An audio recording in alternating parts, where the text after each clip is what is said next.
With pomp and ceremony, but also with screens and face masks, it was a small congregation that gathered at Westminster Abbey, among them the Prime Minister and leader of the opposition, but no members of the royal family or RAF veterans at this service commemorating the Battle of Britain, at a time where there is now a new invisible enemy.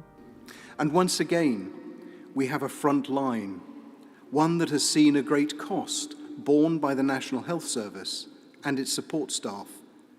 Although starkly different events, each of them has two things that are so important for our humanity: service and value.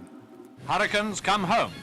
September the 15th, 1940 was the decisive moment in the Battle of Britain, when 630 Royal Air Force fighters repelled more than 1,000 Luftwaffe aircraft, forcing Hitler to postpone plans to invade Britain.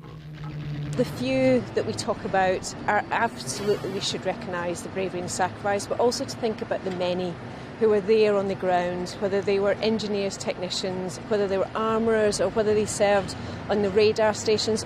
It was everyone that contributed and played their part. And for the Great Britain, that is such a special time. Because of coronavirus, this is one of only a handful of events that's been able to take place to commemorate the 80th anniversary of the Battle of Britain. But for Westminster Abbey, this is also a significant day, the first major service that's been held here since the country went into lockdown in March. So there'd be 2,000 normally for the Battle of Britain service. There were 200 today.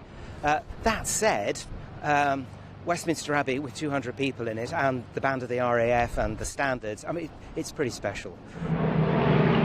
And in the sky above the Abbey, the tribute continued. A flypast of 3 Spitfires and a Hurricane, paying their respects to all those who sacrificed so much to protect the nation.